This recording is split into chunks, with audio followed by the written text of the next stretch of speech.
I'm Emily Harper, 17, and my parents chose a beach vacation with my sister over my 17th birthday. I was at our Charlotte house, expecting a grand party, friends, cake, everything. Then my phone buzzed. A Facebook post from my mom appeared. A picture of her, my dad, and my sister, arms linked with the caption, "One family." My heart sank. I wasn't there. They were off on a seaside escape to lift my sister's spirits after her own trip was canceled by a storm. My birthday? Forgotten. My hands trembled as I typed a single word in the comments. Unbelievable. I posted it, not anticipating the storm it would unleash. Within 15 minutes, my phone was flooded. Frantic calls from my parents, my sister, even distant relatives, all reeling from what I'd done. That one word had exposed their favoritism, and I wasn't backing off. What followed flipped our family dynamic upside down. It only got wilder from there. If you've ever felt pushed aside by your own family, drop your story in the comments below and subscribe to my channel. As phones kept ringing, a knock at the door interrupted. I ignored it at first, my hand shaking as I took another call from my Aunt Clara, who was in a panic, asking why I'd posted that and if I was okay. The knocking grew insistent. I ended the call and opened the door to find my grandpa, his face grim under the porch light. He stepped inside silently, his gaze sweeping the room, picking up on the tension. I muted my buzzing phone. Grandpa asked, his voice calm but pointed, what was happening.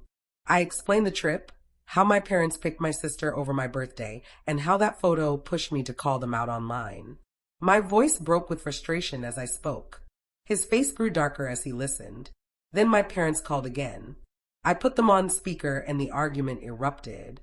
My dad shouted that my comment had humiliated the family, saying it was spreading like wildfire among our Charlotte relatives and neighbors. My mom chimed in, justifying the trip as a way to help my sister cope with her disappointment. I shot back, accusing them of always prioritizing her, treating me like an afterthought. Grandpa stayed quiet at first, but as the call intensified, he spoke up. He asked why they were favoring one daughter over the other. My dad fumbled, insisting it was a mistake, that they'd make it right later. But Grandpa pressed further, asking about the trip's funding. My mom admitted they'd dipped into the cafe's account, claiming it was essential. That's when it clicked. Grandpa's expression tightened, and he revealed he'd been sending money monthly to keep their cafe running. I stared at him, the pieces falling into place. Their cafe near Charlotte's downtown, thriving with office workers, was only standing because of him. My parents fell silent on the call.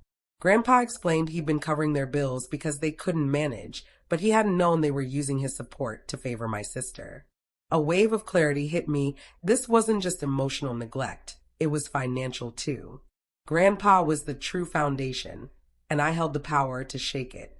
My sister texted during the call, demanding I delete my comment, saying it was ruining her mood even more. I ignored her, focusing on Grandpa. He told my parents their choices were fracturing the family. The call ended with my dad begging for understanding, but Grandpa hung up. Clara called back, saying she'd seen the post and tipped off Grandpa. I thanked her for the heads up as Grandpa sat down, admitting he should have noticed their bias sooner. I nodded, my thoughts racing. This revelation changed everything. I wasn't helpless anymore. That single comment had brought Grandpa to my side, and now I saw my leverage. Their cafe depended on him. If I played this smart, I could shift the balance. Grandpa suggested I stay at his place for the night, but I knew this was only the start. My pulse raced with both fear and thrill. For the first time, I felt I could push back. Locking eyes with Grandpa, I said, "If you're the one keeping their cafe alive, stop the money now." My voice was steady, no longer quivering from the earlier chaos. Grandpa raised an eyebrow, but I pressed on, explaining how they'd used his support to fund that trip, dismissing me without a second thought. My parents' voices crackled through the speaker again. My dad protested, saying my comment was blowing up among Charlotte's relatives and neighbors, embarrassing them. My mom defended the trip, claiming it was for my sister's sake. I countered, accusing them of always putting her first, leaving me invisible. Grandpa stayed silent initially, but as the argument escalated, he stepped in, questioning why they favored one daughter over the other. My dad stumbled, calling it a mix-up, promising to fix it later. Grandpa pushed harder, asking about the trip's funds. My mom confessed they'd used the cafe's account, saying it was necessary. That's when Grandpa's face hardened, revealing he'd been sending money every month to keep their business afloat.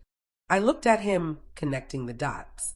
The cafe, bustling with Charlotte's office crowd, owed its survival to him. My parents went quiet. Grandpa explained he'd been covering their expenses because they couldn't keep up, but he hadn't realized they were using it to prioritize my sister. My dad pleaded, saying the cafe, nestled in Charlotte's financial district, depended on office workers and would collapse without his help. I stood firm, insisting this was the only way they'd learn. My sister texted again, demanding I delete the comment, claiming it was ruining her mood further. I ignored her, focusing on Grandpa. He told my parents their actions were tearing us apart. The call ended with my dad begging for mercy, but Grandpa hung up. My sister called, her voice piercing, accusing me of twisting Grandpa against her over one trip. I laughed sharply, reminding her how she'd always gotten the best while I was left with nothing. She yelled that I was jealous, that the family needed unity, not conflict. Grandpa cut her off, telling her to face the truth. Their priorities were warped, and he wouldn't support it anymore. My parents' pleas grew desperate, my mom promising change if Grandpa kept the funds coming. But I knew their promises were hollow, just like their past apologies. This moment taught me to strategize, to use facts over feelings. Grandpa ended the call, looking at me with a mix of pride and regret. He said he'd contact his bank in the morning to stop the transfers. My sister sent a final text, warning I'd regret this when the cafe failed and they struggled. I deleted it without replying. As Grandpa suggested I pack to stay with him, I felt lighter, like I'd finally taken control. Clara texted her support, saying she'd back my choices. My parents tried calling again, but I let it go to voicemail. The power had shifted. I turned their hidden reliance into my strength. Grandpa drove me to his place that night, Charlotte's lights blurring as I processed the shift. For once, I wasn't pleading for fairness. I was demanding it. The next afternoon, I faced my parents in their living room, my sister glaring from the couch.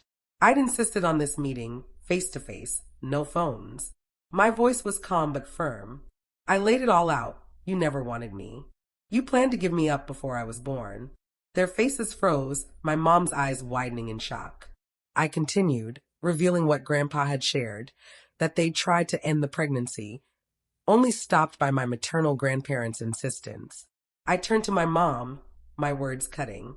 You blamed me for their car accident, said I brought bad luck while you carried me. My sister scoffed, calling it nonsense, but my mom's silence screamed guilt. My dad tried to cut in, saying it was complicated, that they'd faced too much. I didn't let him off. Complicated?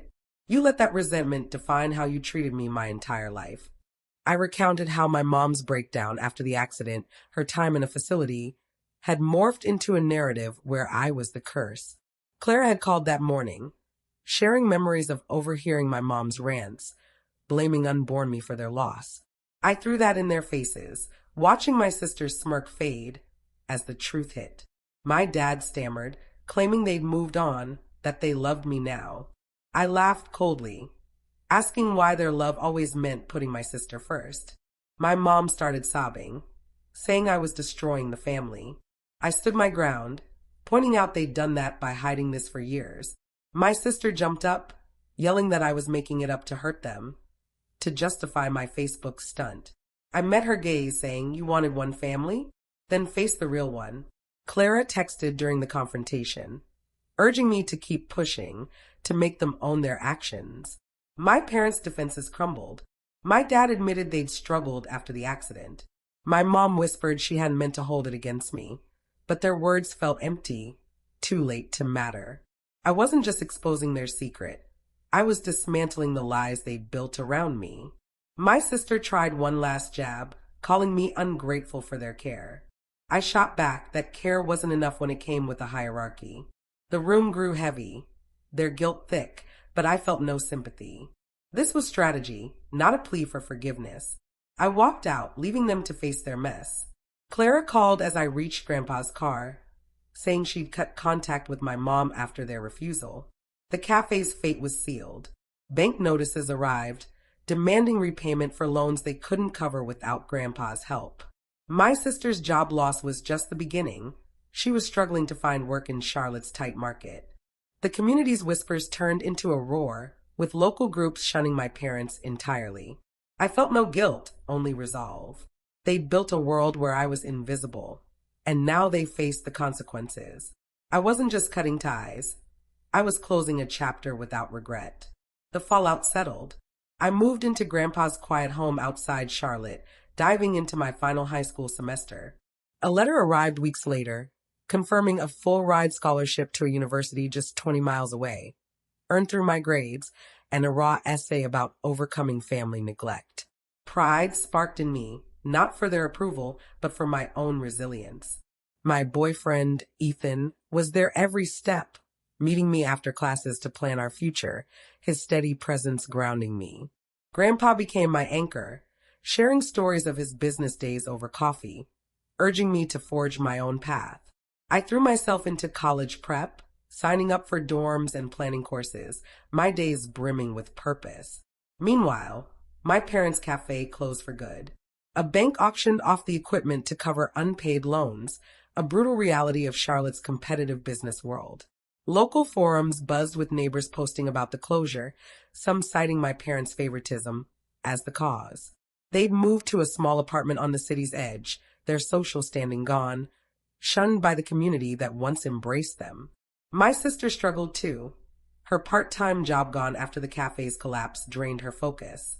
She'd moved into a tiny studio, scraping by with what little she had. But Charlotte's job market showed no mercy for her weak resume. Clara, my aunt, told me my sister was barely making it, applying for low-wage jobs with no success. Clara had fully distanced herself from my mom, her text to me full of support, calling my stand a wake-up call for the family. I felt no regret. My parents and sister had chosen their path, prioritizing pride over accountability, and now they faced the consequences. I wasn't the villain. They'd written their own ending. In my new dorm, I reflected on what I'd learned. Their choices had consequences, and I'd found my worth beyond their shadow. True family wasn't blood. It was the people who valued me. Grandpa, Ethan, Clara. I'd won, not by tearing them down, but by building myself up stronger than they ever imagined. Subscribe to my channel for more stories like this.